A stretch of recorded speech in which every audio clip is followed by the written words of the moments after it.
Hey everyone, I wanted to share how I beat Pablo, the 1600 bot on chess.com. Up until recently, these bots and lower rated bots used to beat me easily. And after watching a lot of Gotham Chess and Eric Rosen and others, I've been able to learn and beat some of these bots. So let's get right to it. I'll walk you through my thought process as this game progressed. Just starting with the standard opening. Nothing special here, just developing my pieces. And a move like this in the past used to scare me. I think, oh man, it's not a big deal. I'm just going to take his knight. And then he moves in and forks, which is, again, not a big deal because it's just a knight for a knight. That's all that ends up being. If I were to move here, I could then take the pawn after it attacks my knight. Instead, what I did is this, which is probably not the best thing to do because I lose my bishop instead. And now I have to worry about this attack, but that's just as simple as dropping back here and everything's safe. One of the biggest things I've learned is that just be safe.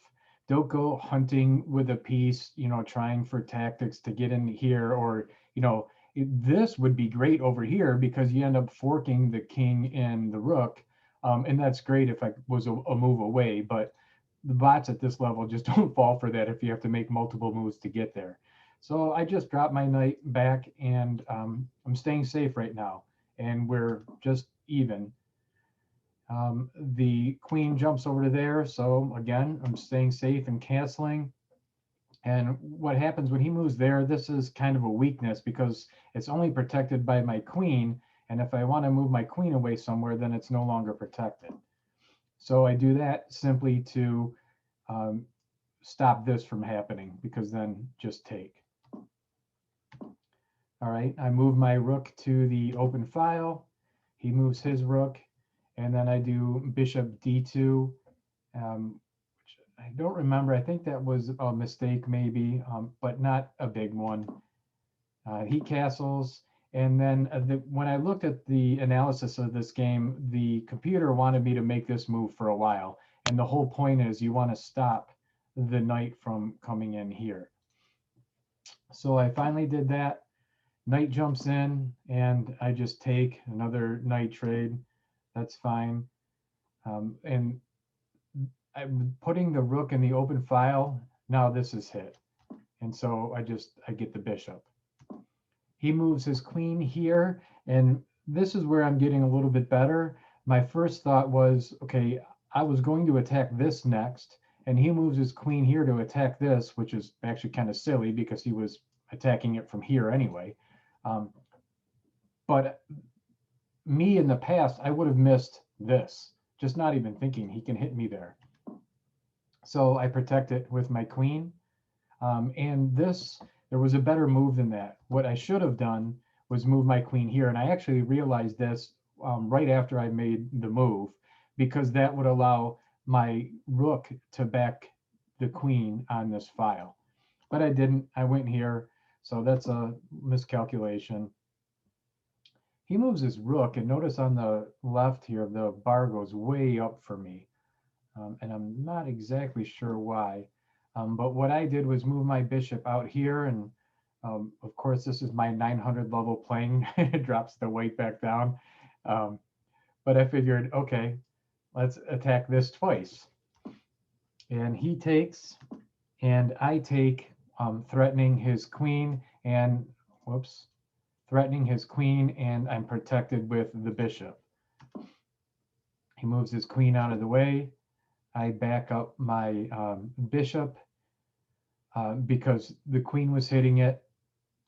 Just get it, just be safe again, which is proving to be, it's difficult. Sometimes you want to go attack, but just being safe and protecting all of my pieces has been helping a lot. So he moves to b2, and I just get in the way here. I do not want him to promote. I did have this protecting as well.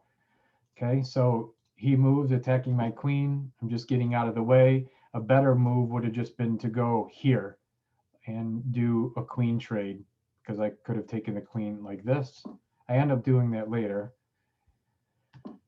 He advances, and from what I can tell, this is an important move, especially when you have rooks staring down at you here, because if I didn't have a way to, to capture this rook when it entered here, I need an escape square to get out. So that's the whole point of this move here. And that does come into play later. And I think what would have been a good move here was just take with my queen, because he can't take, otherwise I would just take him right back. And a trade right now for me would be all right. So I take with the pawn instead, and now I offer the trade of queens, and he accepts, and I take. Okay, so simplifying for me, I'm finding that when there are a lot of there's a lot of material on the board, I end up blundering, being a 900 level player. So the more I simplify, the better, especially if you're up material, which I'm only up a pawn at the moment. Okay. So he comes down and attacks my pawn on b4. And so I take his pawn on b2, stop the promotion, and protect this at the same time. He advances his pawn, and now I'm just starting to walk up the board, and I don't know that this was all that great. I've got a pawn that's making progress, and I just give it up. I make another trade there. So this is what I'm talking about. I was free to trade my queen and move my rooks around the board, but I needed this escape square. Otherwise, that's a back rank mate. So just get out of the way. He moves his bishop, and then I put him in check. He moves out of the way. And I moved up here because this was a vulnerable piece. If I wanted to move my bishop somewhere else, it would no longer have been protecting here. So now it's protected like this. I don't know why he went over there. But then I put both of my rooks in the back rank, and then I just offer a rook trade. And I don't know that that was the best, but again, simplifying. I'm up 2 pawns at the moment. So simplifying is not a bad idea. Let's just get to the end game. And then here is where I really hurt him for the rest of the game. I'm advancing these pawns up the board, and I really work. I don't know if I did it the best way, but I really worked to make it happen. So what I did was jump forward 2, because now the rook can't take it, or the bishop can't take it, or they just get taken. And that's a good trade for me. And he advances his pawn. I attack the bishop here. I'm not sure why. It was kind of a waste. He just moves out of the way. Now I move back, and my whole point is, whoops, I want to protect this pawn. And I'm making sure, I noticed that his bishop's on a light square. So wherever possible, I'm leaving my important pieces on dark squares, and I don't have to worry about them getting taken by the bishop. Okay, he moves his knight here. That really doesn't help him in any way.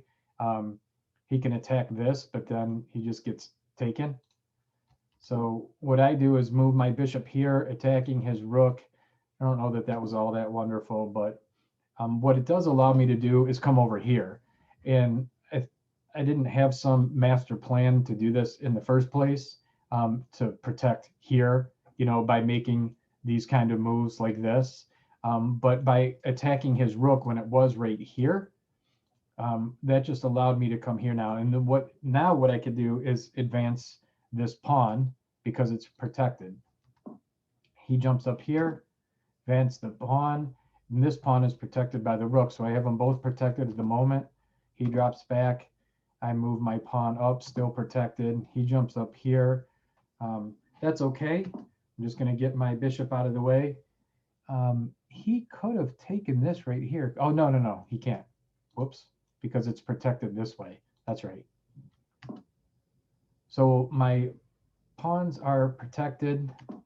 So now the whole point of that bishop move is I'm going to advance this forward, and I want to protect this square.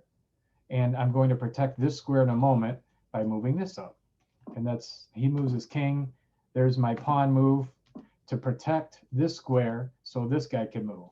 And he says enough of that and takes me with the bishop, but that's great for me. I take his bishop. And I'm still advancing this pawn. Okay, he random king move, and he keeping an eye on the board over here just to see what he's doing.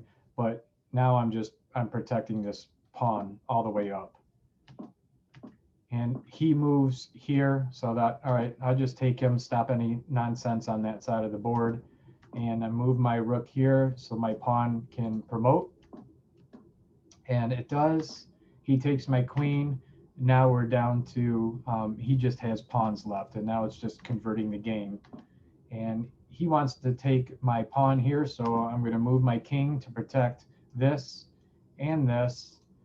And he really can't do much else for the rest of the game, so it's about converting. And as soon as he made that move, I jump down here, and that cuts off his king. His king can't go beyond this for the rest of the game now, which means I can promote here. Okay, so I start promoting and keep promoting, and then he gets close to my rook, and I move my rook out of the way just to keep it safe. I didn't have to do that. It's protected here. He can't take it. Just wasn't thinking it for that, but he's still, the king is still cut off. He can't advance past that row. So here we go. I take his last pawn, I promote, and he's just stuck. Now it's just a ladder mate, basically. I'm going to jump my queen all the way down to a2. Now his king is stuck on that back row, and I'm going to move my bishop there, or sorry, my rook there, and then it's checkmate. And that's it. That's how I beat a 1600 level bot. I didn't think I would ever be able to do that the way things were going a couple of months ago. If I run the report, let's just show this real quick. I think I was at like 95.8% accuracy. Here's the report. 94.7% accuracy. I thought I had a blunder in here, but I guess not. I only had one missed win, had 38 best moves, so it's a decent, solid game by me being able to beat a 1600 bot, and I hope maybe talking through that game and my thought process along the way is helpful. Thanks for watching. If you liked the video, give it a thumbs up.